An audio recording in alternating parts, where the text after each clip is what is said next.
Bonjour, bonjour, shalom, peuple de Dieu. Nzambe alola apambola bino, nzambe alola azala na bino, bisika nyoso bizomi bino nangolo atata nzambe.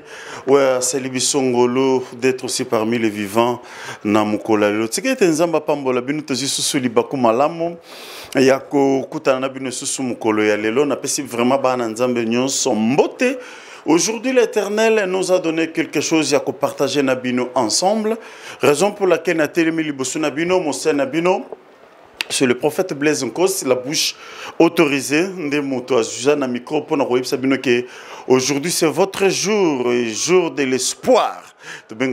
Aujourd'hui c'est le jour de l'espoir. Donc Mukolo Elikia na yo zalio muto bungisa ke Elikia yo muto perda qui déjà Elikia na yo mene rebiso aujourd'hui c'est votre jour de l'espoir. Monzambe pambola bino to sana maloba moko kitoko tellement nzambe atika tina biso aujourd'hui ya on a ligna partager na bino. Alors on a ligna prier d'abord pour na maloba na nzambe.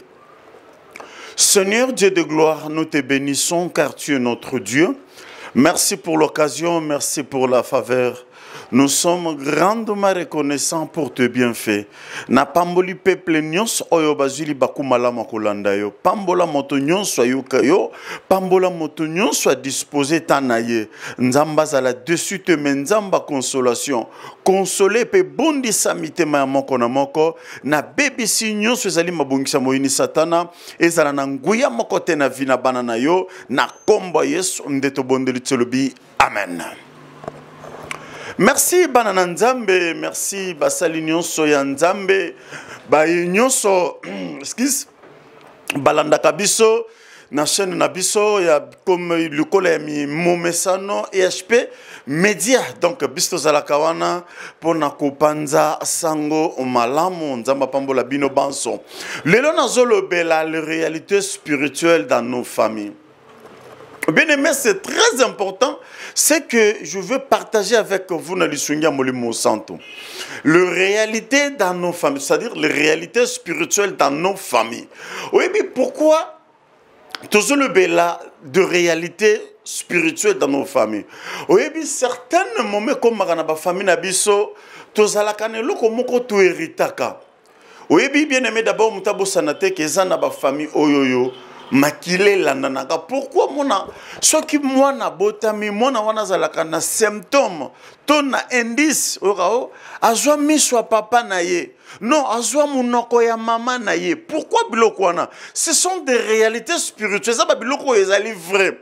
Yo moni yango juste physiquement parce que moni mona wana lande longi ya tata na ye. Mona wana lande longi ya mama na ye. Mona wana zaka na misu.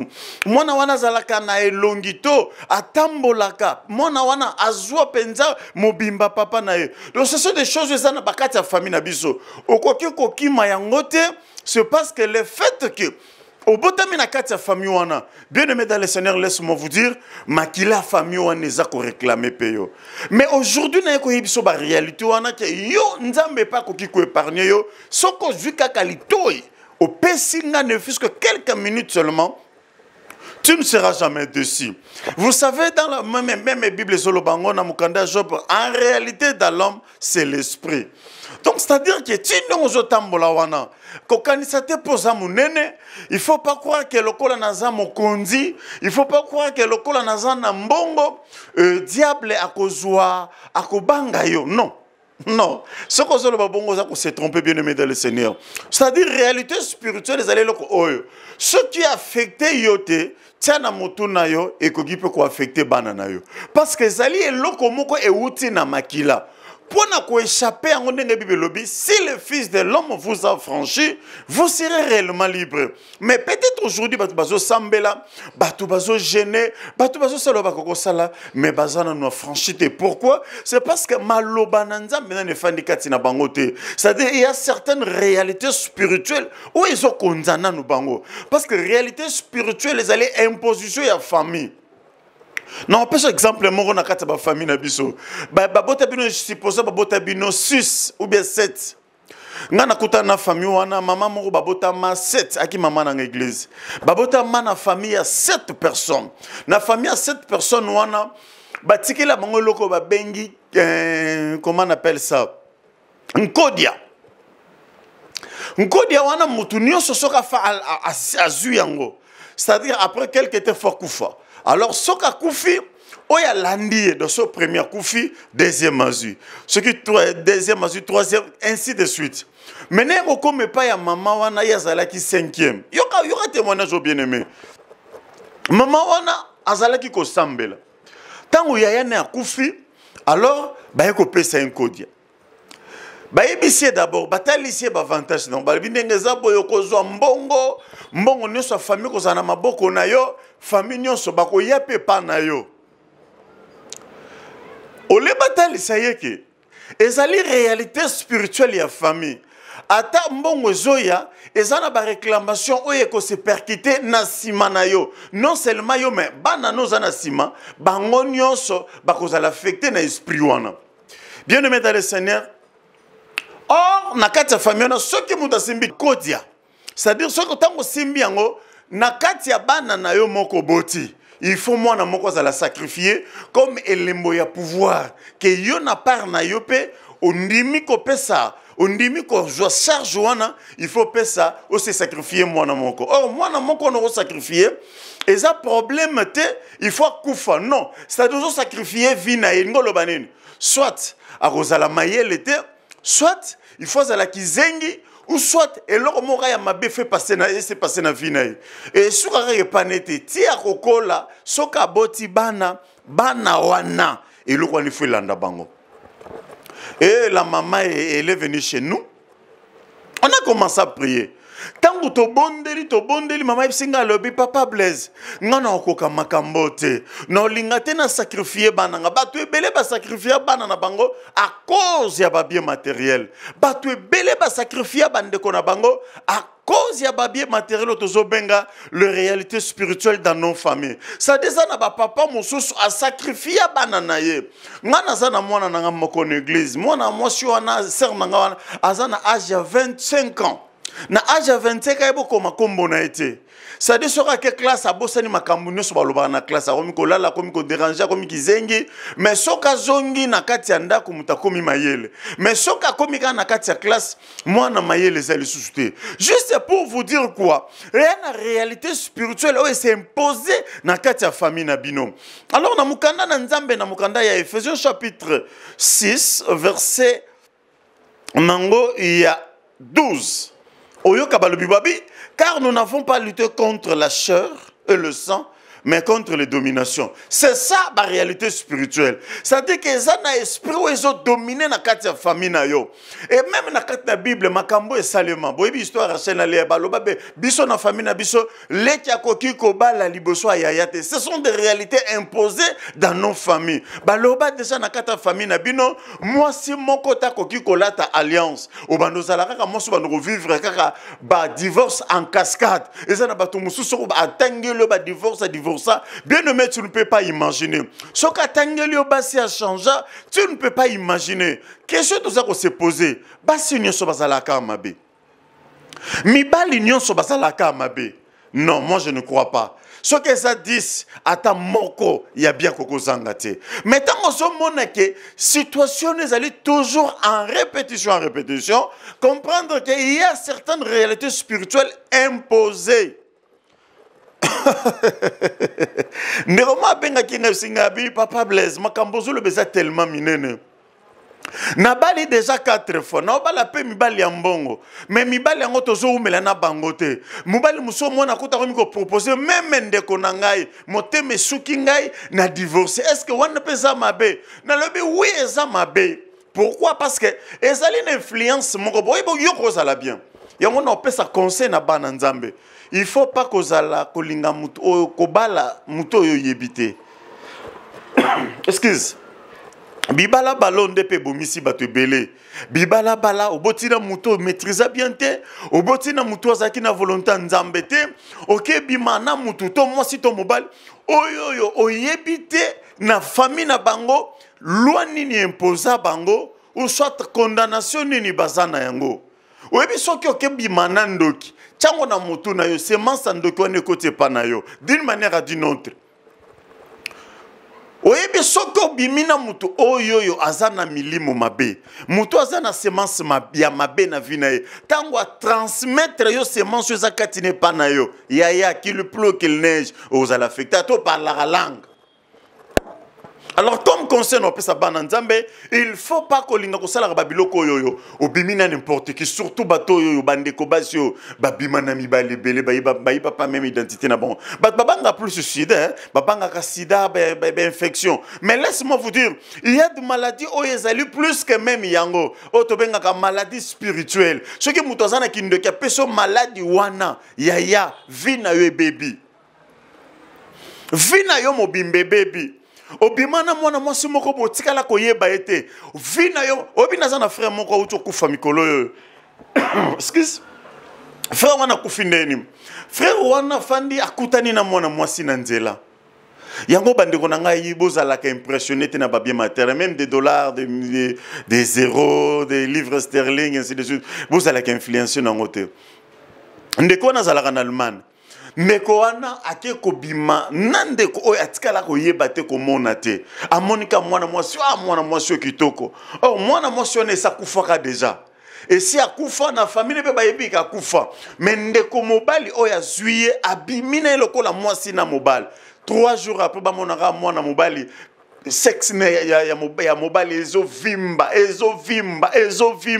directement mwana mobali kaf afaka ta maintenant so yebisa bandeko na banga azopesa comme témoignage eloko ni komelaki azobisa bango lobi ndenge naza awawa na hotel ko bimana mwana mwasi moko boy mwana mwasi wana kaka juste après ko bimana na mona ke pesuste na ndenge malade ko bandanga alors ezali na babiloko oyoyo muto yozo bimana ye muto yozo kangama ye même pona ko sala ba association même pona ko sala ba faire tu ne peux pas faire les affaires avec n'importe qui tu ne peux pas le faire il faut yeba muto sala ne ba faire azanani. Moi, sur Zolingo Bala, Mobile Zolingo Bala, Azanani, Balobé, nous n'avons pas à lutter contre la chair et le sang. Mais Balobé contre les dominations. Maintenant, Moutou Oyo vivre naïe, Moutou Oyo tambola naïe, et l'okoni les dominé. Esprit ni les dominé. Batou Moussousou na vie na bango, Batinda bango pona babongate. Yo tango zine moutabongo komisi associé na yo, esprit wana e ko affecté yo.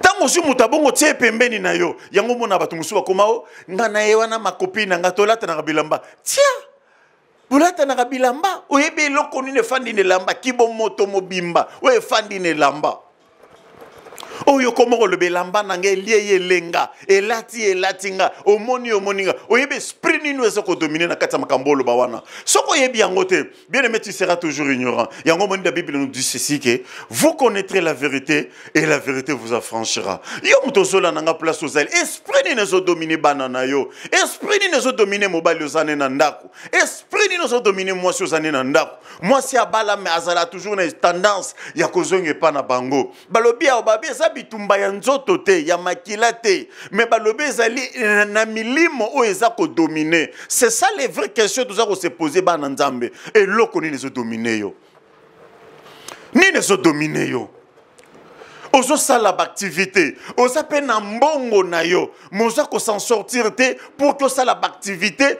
oyeba na ko s'en sortir c'est parce que y a un esprit et cet esprit là yango ne mutesa ko bloquer yo yango tezo dominer yo et ça tala bien aimé soki makambo na zo yebiso comprendre ngo très bien benga biso na numéro tozanango plus de 143 97 30 34 307. Tokoyeba na orienté. Et puis ce qui est important aussi, le peuple de Dieu doit savoir que moi na nzambe no se sengela za l'orienter.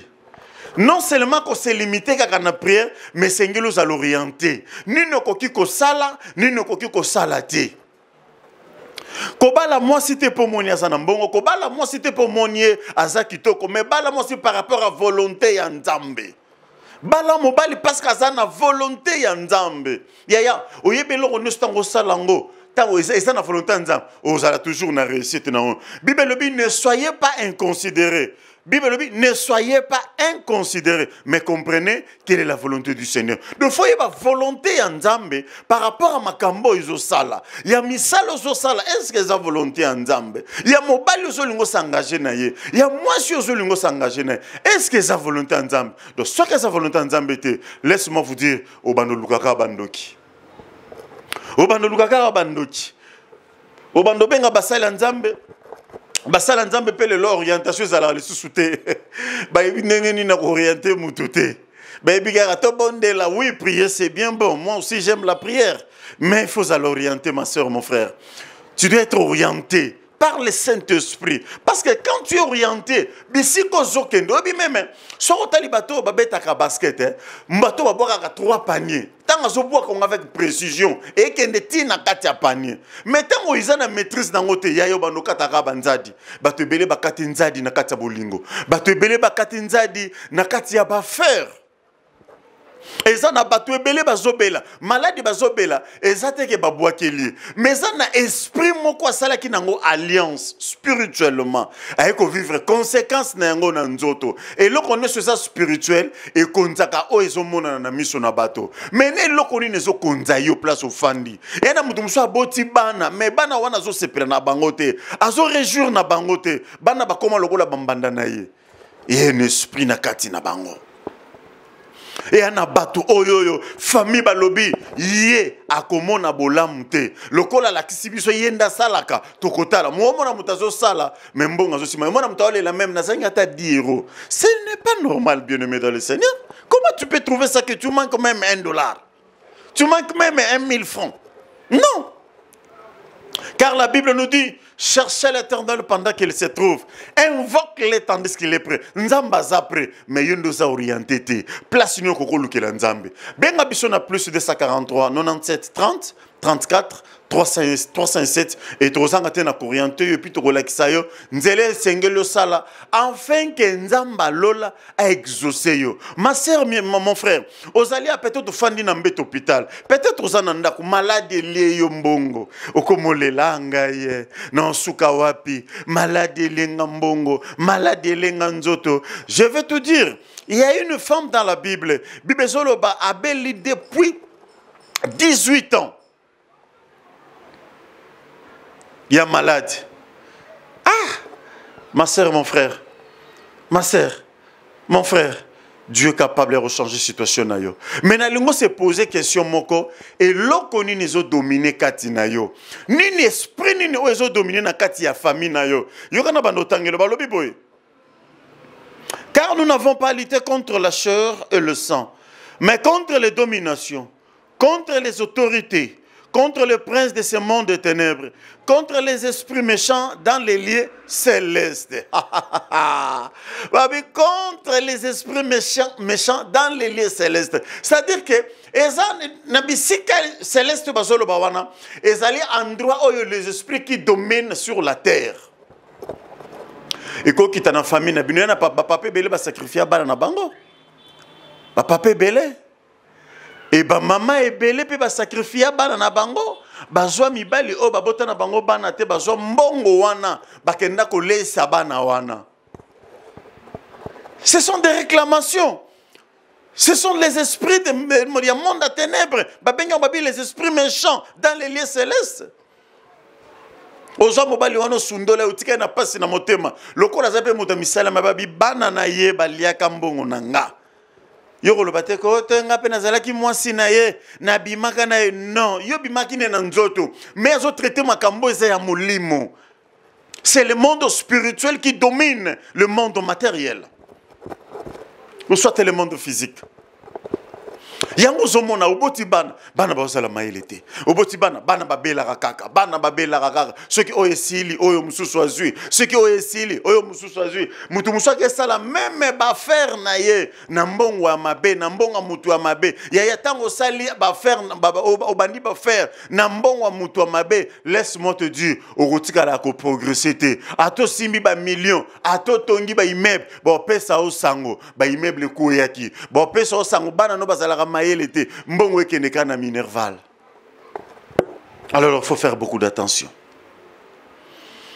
Je suis venu pour te dire, car la Bible nous dit Et on voit comment au jour de la détresse, moi l'Éternel, je te répondrai et je t'annoncerai des choses cachées. N'est collection makambo e bomba na kati libota na yo. Ce qui na libota na yo balobaka eke okobala te eza spirituel. Yebe ke pone ko kisama te na vie na yo makambo wana yo po foza la mutu ya molimo. Kozala batal molimo likolo te ya balo yengete. Papa, tout le monde comment sambela likolo. O sambela kaka likolo. Asa posete. Non. Yango moni Yesu même pour na asa la même miracle la multiplication à mapa aibisa ki batu basa nini ba fanda. Il faut avoir la stabilité spirituelle dans ta vie.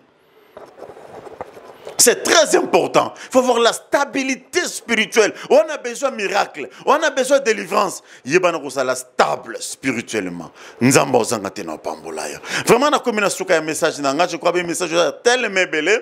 Na linga na rappeler bana na nzambe que rien n'est impossible dans ta vie. Rien n'est impossible si tu crois en Dieu. Rien n'est impossible. Invoque seulement l'Éternel, le Dieu. Et puis, ça l'a orienté. Na basali nzambe ya solo. Ya on a le bi benga biso. Soko bengi biso na numéro na biso na baba écran na yo wana.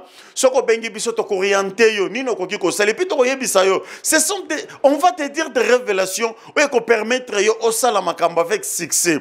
Ou ko permettre yo au changer même un mode de vie na yo. Il y a déjà o ya mitungi sami musa zole la papa na botate. Azobotate, c'est parce que na famille ne balobela e mabe.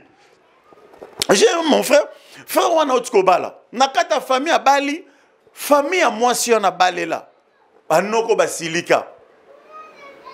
Banoko basilika obiso na part na biso biloko tozwa to sepela na ngote. Mo sepela na ngote ezalaka symbole. Maloba wana ke ko affecter couple na basali 6 ans ba botate. Mais gloire à Dieu tango yoka kingai mama wana benginga bi papa nazokoka te. Papa nazokoka te. To bandi ko bondela nzambe nzamba pesi bango lelo mwana. Donc pour vous dire que soko beleli nzambe ya solo nzamba ko yanola yo. Soko beleli nzambe ya solo. Peut-être oza posa na malade. Au meliba qui s'endenge nyonso, hôpital au côté, au salib examen nyonso, aux autres solutions. Mais laisse-moi te dire, le beau Congolais, tu as raté ma belle bazonga na maladie. Et ça là qui t'a n'abinote benga qu'attendre de l'espoir. Nzambe wana, après son espoir, les sous nandengo landingai benga biso, plus 243, 97, 30, 34, 307. Tokobonde la pona yo, non seulement tokobonde la, mais tokorienter peyo okoma na destination na yo biso benga ka terre promise en fait ko simbali pambola nzambe aizanga kite na ko pambola yo. Merci nzambe pambola bino akanisa bino. Na lingina sambela pona batu nyonso bazobela, ba yo nyonso bana problème ya kubota. Peut-être dans nos botités, aux appels, aux en a problème. Nan nous sommes candidatés, aux alliés, peut-être, aux lotaka bandoto ya mabe, bandoto ngozongaka. Vraiment, l'Éternel m'a envoyé pour ça. Na zoatan ko sambela pona yo. Zo le boko mobali, tiens na moté, moi je vais déclarer. Et na si ma émission, benga biso. Et puis, tu ba kozanga te na koriente yo. L'Éternel, le Dieu de gloire. Toton Dieu potozali nzambe. Oloba qui était le boko mobali, zande makasi na yo. Talande ko moi si talande ko mobali. Azui le boko a mobali a tiena tolo. Alinga lobete a suki. Na motema na ye mosusu azate lokola yo. Kota na kati na ye sala. Il est écrit, vous imposerez les mains aux malades et les malades seront guéris. Moi, je suis au botina nouté. Nzambe na sambelo lobaki na ministère nanga. Moi, c'est komba kozala te. Na kombo na Yesu. Nzamba peso exaucé. Nzamba peso ba Jérémie. Nzamba peso ba Samuel. Nzamba pesa yo batu. Oyo nyonso nzamba pesa na Bible. Pe na proclamer na vie na yo. Afungola yo. Grâce, bonheur, paix. Et ça la partage na yo mikolo na mikolo na kombo na Yesu ndeto bondelito lobi. Amen. Nzambe alola pambola bino tikete mokolo na bino sala mokolo kitoko bomoni biso lisusu lele salima mikolo mais tika soki na sengi na pesi merci te pa ya omonanga bless tozalaka mibale tozalaka mibale na pesi bino ba sombote et puis na machine kuna na pesi mbote pa ya ingénieur Enoch nzamba pambola yo accordé ba sagesse belé na ba intelligence par rapport à musalo zo sala et sengaka kaka mayele mais c'est un peine qui bonzambe au monde que ba porte belé fungama au sala lokola batu mususu to mona distinction parce que Bible bi vous verrez de nouveau la différence ce qui me sert et ce qui ne me sert pas. Merci Nzambe nanga pambola bino. Bye bye.